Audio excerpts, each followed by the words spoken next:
अवार राजाओं की पुरानी राजधानी श्रीनगर गढ़वाल, उससे पुरानी राजधानी देवलगढ़ और सबसे पुरानी चांदपुरगढ़। हम श्रीनगर में थे और हमारे लिए सबसे नज़दीक देवलगढ़ मात्र 17 किलोमीटर दूर, काफ़ी करीब। आज बेवक्त उठकर और सुबह सुबह दुकानदार की कुछ कलाकारी देखने के बाद नाश्ता तैयार था। हमें चमदाड़ तक बस में जाना था, जो यहाँ से मात्र 10 किलोमीटर था, यानी कि काफी करीब। जीवन एक संघर्ष है, इस बात का फायदा उठाकर एक इंसान दुकान से भीख मांग रहा था। उस्ताद ने हमें बताया कि ये नए जमाने की जेसीबी है, जिसका उद्देश्य शायद ब्रह्मांड के भूगोल को बदलना था। जिसे सुनकर ट्रैक्टर वाला नाराज हो गया और उसने हमें रास्ते में ही उतार दिया। हमें रेड सिग्नल दिखाई दिया, हमने तुरंत वहां से पलायन कर दिया और घनघोर जंगल के बीच चलते हुए हमें एक गुफा दिखाई दी, जिसका नाम लगोड़ियार था और उद्देश्य उसके तमाम थे। यहाँ शायद पहले छोटे लोग रहा करते थे, अब शायद नहीं। आज गाड़ी वाले कचरा निकालने गए थे तो हमें पैदल ही जाना पड़ा, लेकिन फिर भी थकान का कोई नामो निशान हमारे चेहरे पर था। हम चलते गए और चलते गए।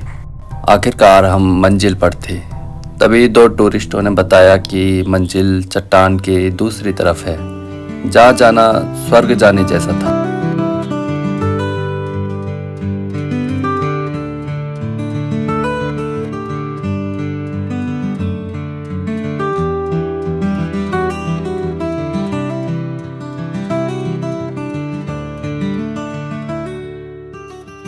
पहाड़ों की इन पतली पगडंडियों पर चलना कितना सुखद हो सकता है, जैसे किसी नौले धारे का ठंडा पानी पीना या किसी चीड़ के जंगल की ठंडी जीवनदायिनी हवा को महसूस करना, जिसे अक्सर गर्मियों में हम जला देते हैं। कुछ चलते रहने पर हमें कई पहाड़ कतारबद्ध दिखे। आखिरकार हम देवलगढ़ में थे। एक भव्य स्वागत और स्वर्ग की अनुभूति।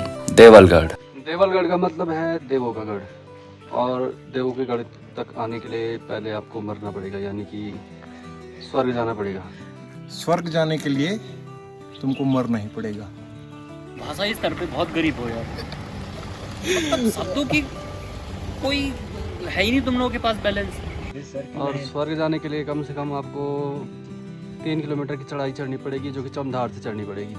काफ़ी लंबी चढ़ाई, लेकिन बेहद सुखद। इसको गलती कर दी हमने, यहाँ ला के मार के मैं पछता रहा हूँ। बहुत ज्ञान देता अपने बात। इन टूरिस्टों की बात सुनकर एक पुरुष ने तुरंत झल्लाकर बोला और जवाब दिया कि ये रास्ता जा रहा है, यहाँ से तुरंत घर निकलो, अन्यथा तुम्हें मंदिर में प्रवेश की अनुमति नहीं मिलेगी। खैर, हमें अनुमति मिल गई और उसने कहा कि जब भू कानून आएगा तब तुम्हें बताएंगे।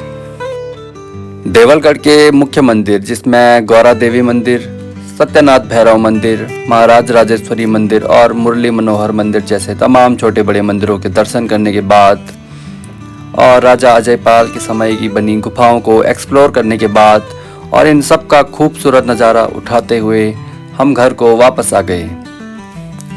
पहाड़ों में मैगी बनाने की संस्कृति काफ़ी प्राचीन है, पर अगर हम इन पहाड़ों, बुग्यालों और जंगलों को, यहाँ के जानवरों को कुशल देखना चाहते हैं तो जंगल की आग को पूर्णतः बुझाकर और उसे मिट्टी व पत्थरों से जरूर ढकना चाहिए, जिससे आग न फैले और अपना कूड़ा जंगल में न फेंका जाए।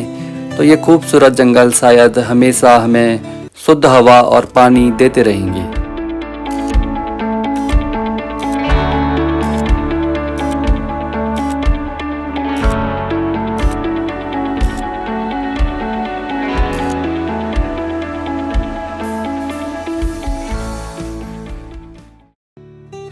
यहाँ तक बने रहने के लिए आपका दिल से शुक्रिया। अगर आप देवलगढ़ आना चाहते हैं तो ये देवलगढ़ आने का जो पैदल मार्ग है मरोड़ा गांव से ऊपर, और ये ठीक सामने दिख रहा है, ये जो घर पे जा रहा है, और इस घर से ठीक नीचे उतरना होता है रोड में के लिए। वहाँ पे से ऊपर लगभग 200 मीटर की चढ़ाई होगी, फिर सीधा है, फिर थोड़ा चढ़ाई है, तो लगभग 2 किलोमीटर का रास्ता है। और इसमें अगर आप रोड से जाना चाहते हो तो फिर वो 7 किलोमीटर पड़ेगा, और अगर पैदल आना चाहते हो तो 2-2.5 किलोमीटर या 3 किलोमीटर ज़्यादा से ज़्यादा। कहाँ पे क्या था वो बैंड?